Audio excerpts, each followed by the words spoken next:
అంతన్నారు ఇంతన్నారు iconic building అంటూ ఊదరగొట్టారు. చివరకు చేతులెత్తేశారు. దీంతో అద్భుత భవనం అన్న చోట మొండి గోడలే దర్శనమిస్తున్నాయి. చెప్పాలంటే ఇప్పుడు తిరుపతి కార్పొరేషన్ నూతన భవనాన్ని నిధుల కొరత వేధిస్తుంది. అయితే ఇప్పుడు ఆ నూతన బిల్డింగ్ పూర్తి కావాలంటే కార్పొరేషన్ ఆస్తులు అమ్మాల్సిందేనా?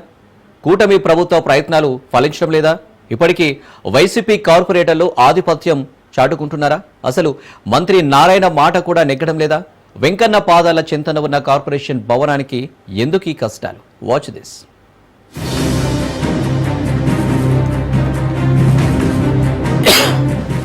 తిరుపతిలో నూతనంగా నిర్మిస్తున్న కార్పొరేషన్ కార్యాలయానికి నిధులు కొరత. అయితే ప్రస్తుతం ఈ నూతనంగా నిర్మిస్తున్న కార్పొరేషన్ భవనానికి పనులు ఆగిపోవడంతో ఎందుకు ఈ పనులు ఆగిపోయాయి, ఇలాంటి విషయాలు ఇప్పుడు తెలుసుకుందాం.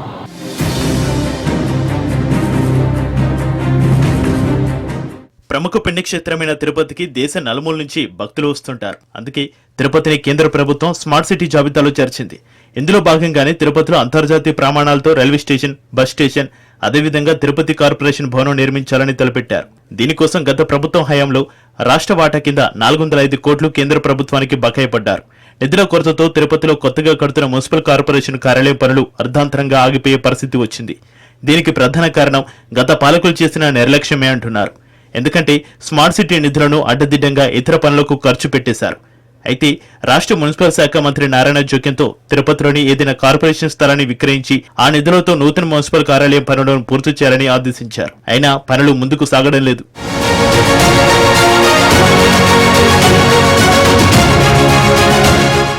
గత ప్రభుత్వంలో చేసిన తప్పులకు ఇప్పుడు కూటమి ప్రభుత్వం ఇరకాటంలో పడుతోంది. ఏదైనా ఒక నూతన భవనాన్ని నిర్మించేటప్పుడు ముందు ఆలోచనతో చేయాలి. ఒక భవనాన్ని నిర్మించాలంటే ఎంత కాలపరిమితి పడుతుంది, ఎంత బడ్జెట్ అవుతుంది అనే ఆలోచన చేయాలి. అయితే అలాంటివేమీ లేకుండానే టెండర్లు పిలిచారు. గత పాలకుల తీరు చూసి తిరుపతి నగర ప్రజలు నవ్వుకుంటున్నారు. తిరుపతి పట్టణ నడిబొడ్డులో గాంధీ విగ్రహం పక్కనే ఉన్న నగరపాలక సంస్థకు చెందిన ఓ పాత భవనాన్ని 77 సెంట్లు కలిగిన చాళుక్య హోటల్ స్థలాన్ని నిబంధనల మేరకు బహిరంగ వేలం ద్వారా విక్రయించి వచ్చిన నిధులతో తిరుపతి నగరపాలక సంస్థ పరిపాలన భవన నిర్మాణాన్ని పూర్తి చేయాలని కార్పొరేషన్ యంత్రాంగం భావించింది.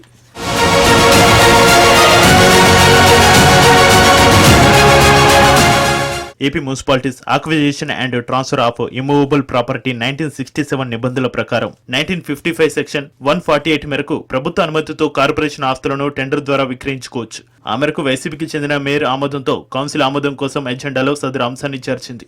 అందులో ఎక్కడ కూడా అంకణం ఎంతకి విక్రయిస్తారన్న విషయం లేదు. కానీ వైసీపీ నేతలు కాకి లెక్కలు వేసి నడి రోడ్డుపై దోపిడీ అంటూ అబద్ధపు ప్రచారం మొదలుపెట్టింది. అంకణం 15 లక్షలుంటే 60,000కి అమ్మేస్తున్నారంటూ హడావుడి చేశారు. కూటమి అక్రమాలు అంటూ పెద్ద ఎత్తున ప్రచారం చేశారు. అయితే చాళుక్య హోటల్ స్థలాన్ని అమ్మడానికి గత పాలకుల నిర్వాహకమే కారణమని కూటమి నేతలు అంటున్నారు. గత జగన్ ప్రభుత్వం కేంద్రానికి చెల్లించాల్సిన 405 కోట్లు చెల్లించకపోవడంతో కేంద్రం నుంచి రావాల్సిన వాటా రాకపోవడంతో ఎక్కడ వేసిన గొంగలి అక్కడన్న చందంగా మిగిలింది. భారతదేశంలో ఉన్నటువంటి ప్రముఖ పట్టణాలని స్మార్ట్ సిటీగా ప్రకటించి 2015లో నరేంద్ర మోడీ గారి నాయకత్వంలో ప్రముఖ నగరాలు ఏదైతే ఉన్నాయో దాన్ని అన్నింటి కూడా వేల కోట్ల రూపాయల నిధులు మంజూరు చేసి అత్యద్భుతంగా తయారు చేయాలని చెప్పి ఒక లక్ష్యంతో ప్రారంభించారండి. 2016లో తిరుపతి కార్పొరేషన్కి ఒక స్మార్ట్ సిటీ కార్పొరేషన్గా ప్రకటించింది కేంద్ర ప్రభుత్వం. అందులో భాగంగా వేల కోట్ల రూపాయల నిధులు మంజూరు చేశారు. దానిలో ప్రధానంగా తిరుపతికి సంబంధించి తిరుపతికి ఉన్నటువంటి ప్రాముఖ్యతను ప్రాధాన్యతను గుర్తించి నరేంద్ర మోడీ గారు ఇది ఆధ్యాత్మిక కేంద్రము, దీన్ని చాలా సుందరంగా తీర్చిదిద్దాలన్న లక్ష్యంతో నిధులు మంజూరు చేస్తే అత్త సొత్తు అల్లుడు దానం చేసినట్లు గత ప్రభుత్వంలో వేల కోట్ల రూపాయలు బూడిదలో పోసిన పన్నీరులాగా ఎక్కడంటే అక్కడ ఖర్చు పెట్టేశారని.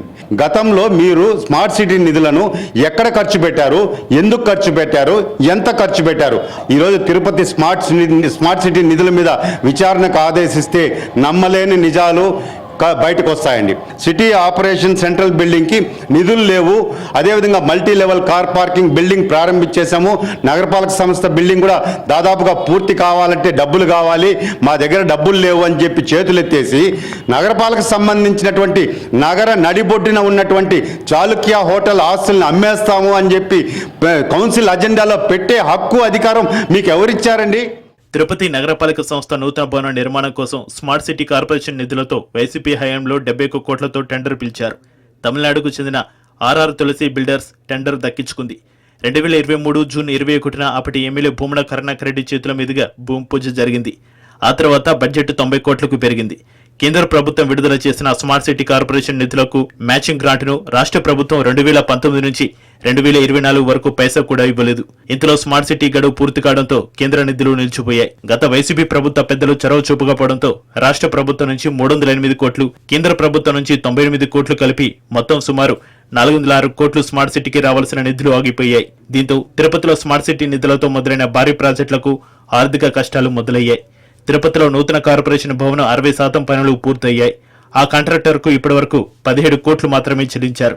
మిగిలిన సుమారు 78 కోట్లను చెల్లించలేదు. భవన నిర్మాణం కావాలంటే 50 కోట్ల రూపాయలు కావాలి. అయితే ఇప్పటివరకు చేసిన పనులకు కాంట్రాక్టర్కు 40 కోట్లు చెల్లించాలి. బకాయిలు ఇస్తేనే పనులు మొదలు పెడతామని కాంట్రాక్టర్ చేతులెత్తేశారు. దీంతో కార్పొరేషన్ యంత్రాంగానికి ఎటు పాలుపోక సదరు స్థలాన్ని విక్రయించాలన్న ఆలోచన కలిగింది. ఈ రోజు 2023లో ప్రారంభించారు. 2 సంవత్సరాల అగ్రిమెంట్ పీరియడ్ అయిపోతుంది. గ్రేస్ పీరియడ్ కూడా 1 సంవత్సరం ఇస్తాము, అది కంప్లీట్ అయిపోతుంది. ఈ రోజు నిధులు లేవు. దాదాపు కేవలం 40% మాత్రమే ఈ రోజు నగరపాలక సంస్థ బిల్డింగ్ పనులు పూర్తయ్యాయండి. ఓన్లీ స్కెల్టన్ రెడీ అయిందంటే లోపల ఇంటీరియర్ అంతా కూడా ఖర్చు పెట్టాలంటే ఇంకా 50 కోట్ల రూపాయలు కావాలి. ఈ రోజు మా దగ్గర డబ్బులు లేవు అనేస్తున్నారు. నేను ఒకటే అడుగుతున్నా, నగరపాలక సంస్థ అధికారులు ఇన్కమ్ జనరేట్ చేసుకునే దాని మీద దృష్టి పెట్టాలి తప్ప కౌన్సిల్ కానీ అధికారులు కానీ ఇలా ఆస్తులు అమ్ముకుంటూ పోతే కొండైనా కరిగిపోతుంది అంటారు పెద్దవాళ్ళు. దయచేసి నగరపాలక సంస్థకు సంబంధించిన ఆస్తులు అమ్మద్దండి. మీకు చేతనైతే నగరపాలక సంస్థ మేయరు, కార్పొరేటర్లు అందరూ కూడా కేంద్ర ప్రభుత్వం దగ్గరికి వెళ్ళండి, ఒప్పించండి, వాళ్ళ దగ్గర నుంచి నిధులు రాబట్టండి. నగరపాలక సంస్థ బిల్డింగ్ తో పాటు మల్టీ లెవెల్ కార్ పార్కింగ్, ఇతరత్ర ఏదైతే స్మార్ట్ సిటీ నిధులతో కట్టబడతా ఉన్నాయో అవన్నీ కూడా కంప్లీట్ చేయండి. వైసీపీ హయాంలో కార్పొరేషన్ బడ్జెట్ ను జీరో చేయడమే కాకుండా 150 కోట్లకు పైగా కాంట్రాక్టర్లకు అప్పులు పెట్టారు. తమ ప్రభుత్వం వచ్చాక దాదాపు 80 కోట్ల పాత అప్పులను తీర్చాల్సి వచ్చిందని కూటమి నేతలు మండిపడుతున్నారు. దీంతో చాళుక్య స్థలాన్ని అమ్మడానికి ఓ కమిటీ ఏర్పాటు చేసి విక్రయించాలని చూశారు. ఆ తర్వాత కమిటీ వేయకుండానే కార్పొరేషన్ కౌన్సిల్ ఆమోదం తెలపాలని అనుకున్నారు. అయితే అనుకునే విధంగా కూటమికి వైసీపీ కార్పొరేటర్లు, కోవర్ట్లు ప్రభుత్వానికి షాక్ ఇచ్చారు. మొత్తం 56 మంది కార్పొరేటర్లు ఉండగా మెజారిటీ కార్పొరేటర్లు ఆ స్థలాన్ని అమ్మకూడదని తేల్చి చెప్పేశారు. ఇదంతా చూస్తూ ఉంటే ప్రభుత్వాన్ని ఇరుకున పెట్టే ప్రయత్నంగానే కనిపిస్తుంది అంటున్నారు తెలుగు తమ్ముళ్ళు. సదరు స్థలం ప్రస్తుత మార్కెట్ రేటు ప్రకారం అంకణం 7 లక్షల వరకు ఉంది. అయితే దీనిని 60,000కు అమ్మడానికి కూటమి నేతలు ప్రయత్నిస్తున్నారంటూ వైసీపీ నేతలు భారీగా ఊదరగొట్టారు. దీనికి తోడు ఆ స్థలాన్ని తామే కాపాడుకుంటామంటూ ప్రచారం చేశారు. ఎవరైతే గత ప్రభుత్వంలో అధికారులు నిర్లక్ష్యంగా స్మార్ట్ సిటీ నిధులను ఖర్చు పెట్టేశారో, దుర్వినియోగం చేశారో వాళ్ళ అధికారులందరినీ కూడా రీకాల్ చేయండి. వాళ్ళని పిలిపించి జ్యుడిషియల్ ఎంక్వైరీకి ఆదేశిస్తే అసలు ఎక్కడెక్కడ ఖర్చు పెట్టారన్న వాస్తవాలు వెలుగులోకి వస్తాయి. ఈ విధంగా మంచినీళ్ళలాగా ఖర్చు పెట్టేసి ఇప్పుడు మా దగ్గర డబ్బులు లేవని చేతులు ఎత్తేస్తే రేపు ఎవరు బాధ్యత వహిస్తారండి? ఈరోజు ఆ బిల్డింగ్ చూస్తే బాధేస్తుంది, అసంపూర్తిగా ఉంది. కాంట్రాక్టర్ చేతులు ఎత్తేశాడు, డబ్బులు ఇస్తే తప్ప నేను ఆ కార్పొరేషన్ బిల్డింగ్ పూర్తి చేయను అని చెప్పి ససేమిరా అని చెప్పి జూన్ నుంచి పనులు నిలిపేసేశారు.